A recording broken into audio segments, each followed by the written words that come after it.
You are watching me, Mick, here on my YouTube channel, Movies TV Mad. You can also follow me on X Twitter at Movies TV Mad and on my Instagram, Movies TV Mad X. Wow, just wow. Why did it take me so long to get into the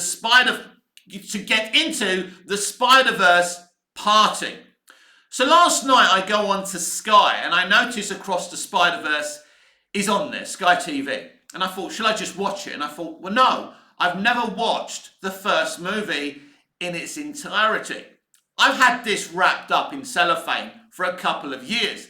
I had watched the first 20 minutes of this movie on Netflix or another streaming platform, but I never finished it. Not because I didn't like it, because I was interrupted by something, work, whatever, and I never got back to it. And you're thinking, Mick, are you fucking mad? And I must be. We all know I'm mad anyway. But mad to miss an experience like this anyway. So I thought, I'm going to watch this film, and then I'm going to watch Across the Spider-Verse straight away. And wow. Into the Spider-Verse and Across the Spider-Verse, for me, are the best comic book movies ever made. Period. That's my opinion. That doesn't have to be your opinion. That doesn't mean I suddenly hate the Snyderverse or the other superhero movies that I've loved throughout my life. Doesn't mean that. It just means I've just seen something so bold, so dynamic. And these, if I did a ranking of every comic book movie, Spider-Man Into the Spider-Verse and Spider-Man Across the Spider-Verse would be the best two movies equally in the comic book movie genre. They, my friends, are so dynamic and so bold. And even though they look brilliant and they're a sensory thrill, and the choice of music is just genius. The colours pop.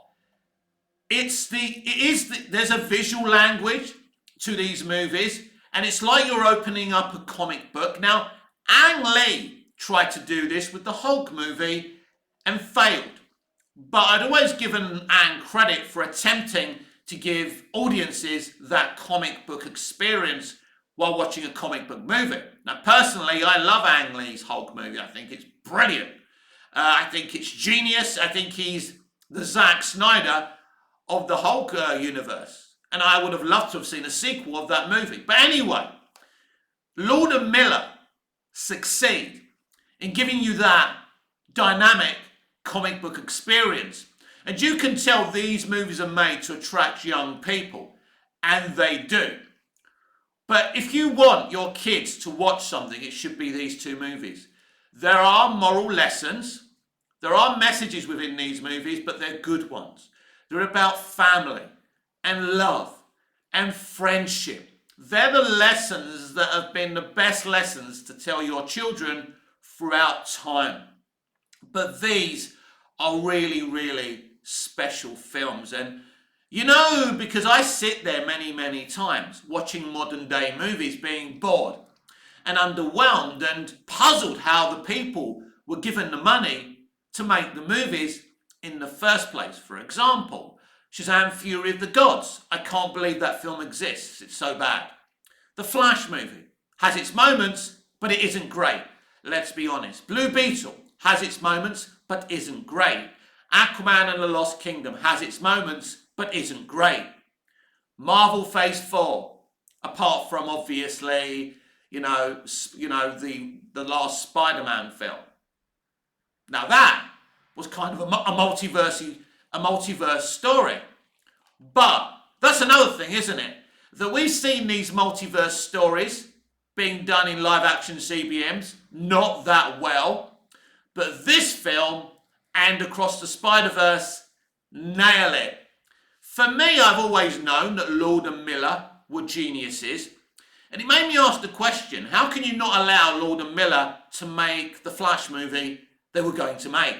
How can you not allow them to finish their solo A Star Wars story movie?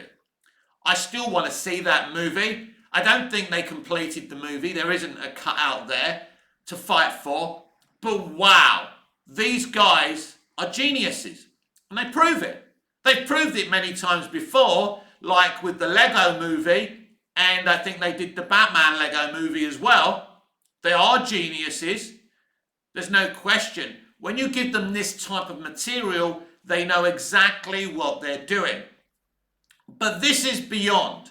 Both these movies are beyond the scope that I've ever seen before. It's, as I say, it's the sensory thrill, it's the storytelling thrill, it's the character development. You look at a young man like Miles Morales, and they absolutely give you the story and the challenges of a young man in today's world thrust into this fantastical universe. And the challenges that he faces. He doesn't want to go to a new school. He wants to stay at his local school. And then you've got Gwen, or Spider-Gwen, or whatever you want to call her. A young woman in our world. And we see the challenges that a young girl faces in today's world. Very, very difficult challenges, lonely challenges. And then, she's already kind of foisted into this world. This movie doesn't do one, let me say that again, these movies don't do one character dirty. They all get their moment to shine. They all get their moment to tell their story. And these have unpredictable twists in them as well. The revelation that the uncle is the villain in the first film. The revelation that Miles is in the wrong universe at the end of the second movie. It's amazing. It's amazing. They're both amazing. They're the best, as I say, they're the best comic book movies I've ever seen. I was watching them and I was shocked how good they were, because they're not just good. Both these movies are a demonstration of excellence. Visual storytelling excellence, storytelling excellence, characterization excellence, everything that you want to throw at me and say, what about this and what about that? These movies. Now look, there's no such thing as a perfect movie. Nothing made by human hands is perfect. I'm sure if we wanted to nitpick and look at stuff, we could poke flaws. But why would you want to do that? These are just a great time at the movies. And they work, and they're going to stand the test of time. Like all the great movies and all the great comic book movies that have come before. Because they're perfect. And these movies are perfect in a way. I mean, not in terms of being flawless, because as I say, nothing's flawless. But they're just amazing. As I say, it's the dynamic visuals and storytelling at the same time. It's amazing. I believe that Lord and Miller should be running Marvel Studios and the MCU. Now, the only way realistically for that to happen is for Sony to buy Marvel Studios. Sony are one of the biggest companies out there. Why not? Disney is struggling. They may need the money. Now, Disney are not going to let go of Marvel Studios without a fight. But with the way they're doing things over there at Disney, with Star Wars, we've seen this week, the polarization of the new director for the Rey Skywalker movie. A woman who has no experience in filmmaking apart from documentaries. She hates men and she wants to make men feel uncomfortable. Brilliant. Can't wait for that. And then there's the MCU. Lord and Miller couldn't work with Disney because they won't allow you to make movies on the premise of dynamic stories and characterizations. They're not interested in that. They're interested in progressive politics, in entertainment. Then it doesn't become entertainment, does it?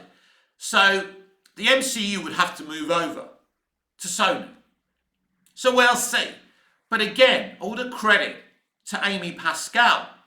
You can throw Morbius at her or that thing on her or that thing at her. It doesn't really matter. Because again, the best Spider-Man movies ever made. The best Marvel movies ever made. It's a fact, everyone. Well, it's my fact. It doesn't have to be a universal fact, but that's how I feel. And the best comic book movies again. And it's happened on Amy Pascal's watch. These movies have nothing to do with Kevin Feige.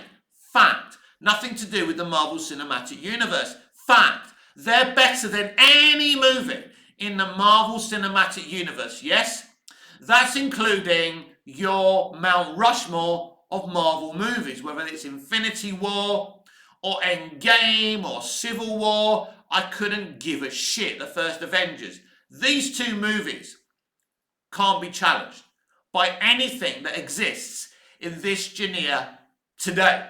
They really are quite wonderful. And I'm just surprised how wonderful they are. Bring on the third movie.